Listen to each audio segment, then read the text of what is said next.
going to look at keys to thinking hope. And number one, watch out for negative self-talk and begin to train your brain to think through negative thoughts. Remember, it's not the first thought, but the second thought that matters. And this is so very important because as we're going through this practice of Hopeology and we're beginning to change some of the thinking patterns and what have you, and begin to add some more positive things or hopeful things into our minds and into our mindset, into our beliefs, into our thinking, it's not going to happen overnight because we've been, so many years doing the opposite. And unfortunately, our brains are wired in such a way that it tends towards the negative. The negative is what will automatically come most of the time. You can think about it. You've done a presentation or you've shared something with someone, and maybe you said something that you didn't mean to say, or you did something that you wish you hadn't have done.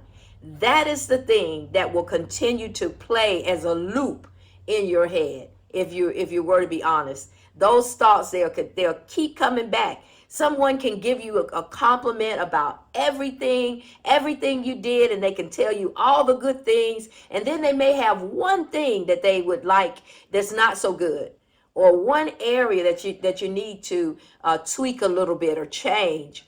But then guess what? Our brains, our mindsets will go right to that one thing. We'll think of the negative and it'll just be on a loop. So that's why we have to interrupt the loop. It can only happen if we are intentional. We have to be intentional about thinking hope. So that's why it's not the first thought, because the first thought is usually just that knee-jerk reaction. But whenever we step back and we say no, because now we are watching those things that are coming across our mind. We're watching what we're thinking. We're looking for thoughts that should not be there. We'll say that.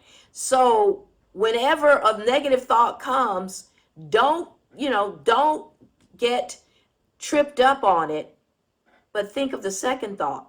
In other words, now we're going to intentionally, on a conscious level, think of a better thought and replace the negative thought. Because usually if the negativity comes, especially when you're trying to be more positive, more hopeful, it's not intentional. It's coming from a place, a subconscious place.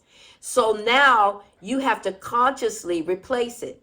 For instance, say you are trying to pass a test, or maybe a driving test or something of that nature, and you fail the test, and then later you're thinking about it, and then you think, oh man, I'm never going to pass this test. Maybe you've even tried for several attempts and it hasn't worked. But then your thoughts are, oh, I'll never pass this. I'll never do this. This is, it just keeps happening. Now, sometimes we're not even aware of those negative thoughts that may be down a little bit in the subconscious, where a part of us really believes that we can't do it. It is not going to happen. But when we are intentional about the practice of Hopeology and intentional about thinking hope, you will hear that. Because now you're paying attention to those thoughts. You're listening to the self-talk. And then you'll say, intentionally, you'll replace it on a conscious level and say, I am going to pass the test. I am going to do what I need to do to pass the test. I'm going to practice driving. I'm going to study the manuals, whatever it is. And then you can add it and expand on it. And begin to replace that thought. Always replace that thought. The negative thoughts, remembering, is not the first thought, but the second thought that matters. Let's keep looking here. Read, listen to, and watch positive things that will build you up and not tear you down. And that's where you have to begin to, again, pay attention and be intentional. What are the things that you're listening to? What are you putting in to your between your ears? What is going into your heart from all of the gates, the eye gate? What are you watching? The eye gate, the ear gate, the heart gate, the touch gate of where you're putting your hands. But all of those things. So whenever we begin to read, listen to, and watch positive things that will build you up and not tear you down, it's amazing how much more hopeful we'll feel. And that includes television, and especially the news, and when it relates to politics. Oh my goodness. If you just feel yourself with all of that, thinking that if I just gotta know, I gotta see what's going on.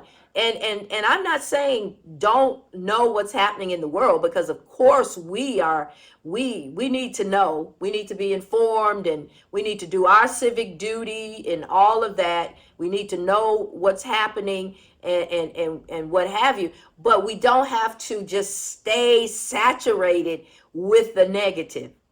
That we can make the choice of receiving it, filtering out what we need to filter out, and then moving on, so that the majority of the input of things that are coming in are things that are meant to lift us, are bringing hope to us, and helping us to remain more hopeful. So that's one of the main things.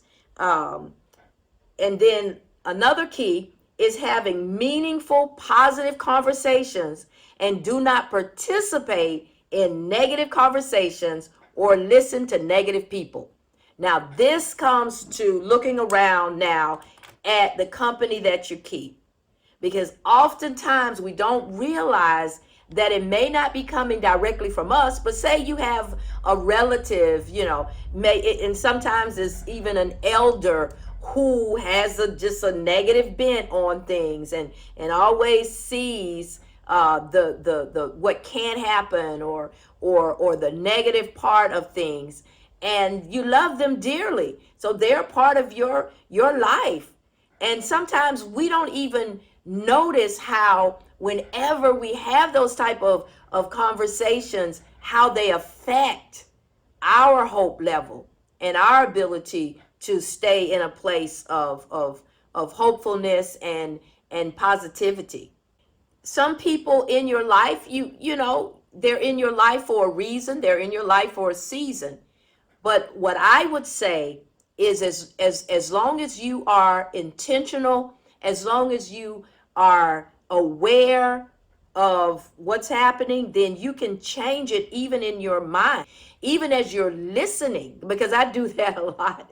I'll be listening, but in my mind, I'm having this conversation, and I'm like, no, no, no, no, no, and if it's appropriate to say something, then do it. If you can turn the conversation, then turn it. If you need to leave the conversation, then leave.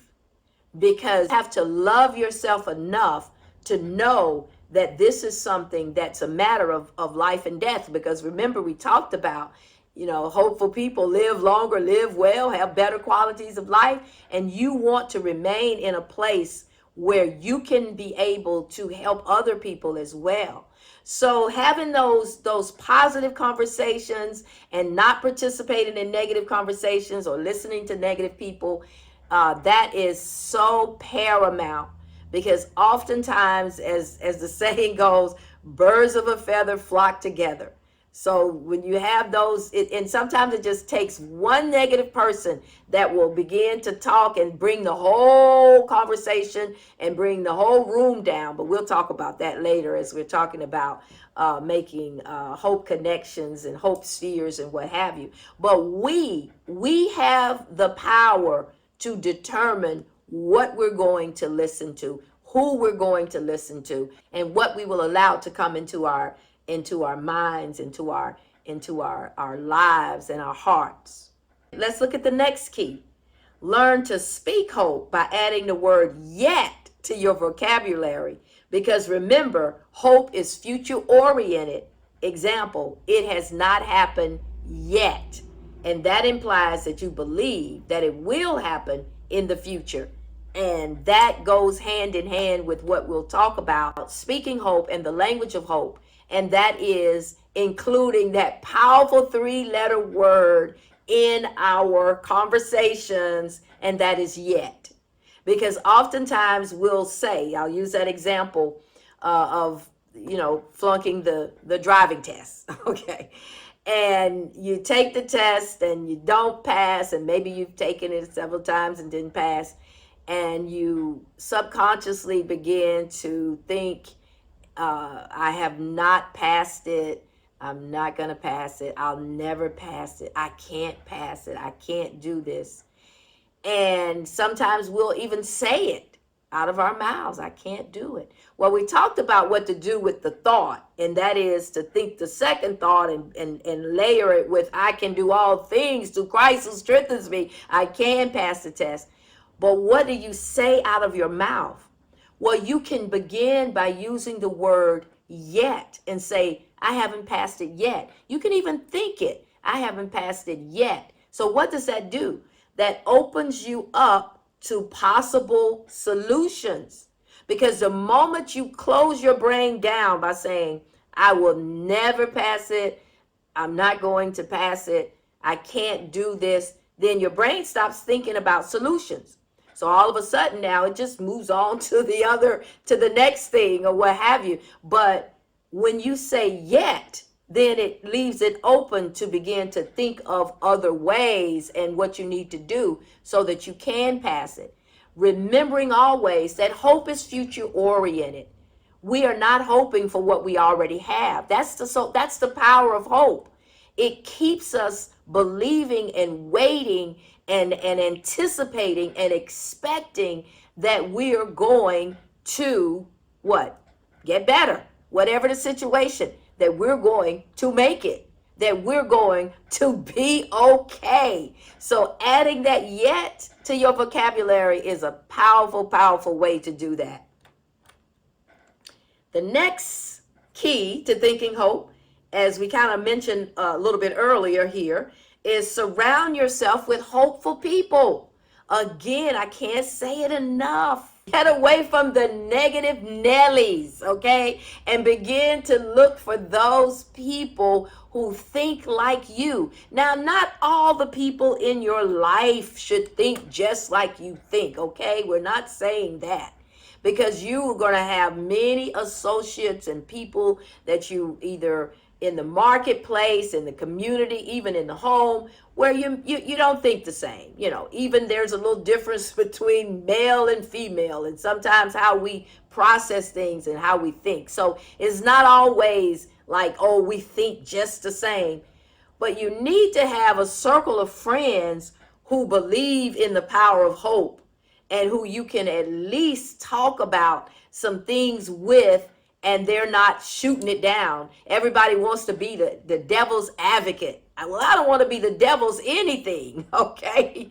Because even when you're giving positive feedback, and maybe you have to give some constructive criticism, you can do that through hope. You can do that in a way that is hopeful. It doesn't have to be condemning or negative. So I say you definitely have to surround yourself with hopeful people who understand what the power of hope and how to utilize hope to help keep us afloat. The next key to thinking hope is practice times of prayer and meditation to clear your mind of negative thoughts. And that's so very important. It's a way of clearing your mind to have a lifestyle of prayer and meditation. Now I'd like to give you an exercise to do that is taken from what we've been talking about dealing with thinking hope. Keep a journal of your self-talk to determine whether it helps you to think hope or not. Intentionally change your self-talk to more positive things. And just keep a journal of all the things that we've talked about concerning thinking hope, concerning the things that you're looking at, you're listening to, concerning the conversations that you're having with others and the people that are around you. and just become aware, because that's what the practice of Hopeology is about as well. Becoming aware and then just doing simple things that will help you to become more hopeful. Because remember, in order to give hope, we have to become hopeful ourselves. And by doing some of these things that we've been talking about, it will definitely make a difference in your ability to think hope.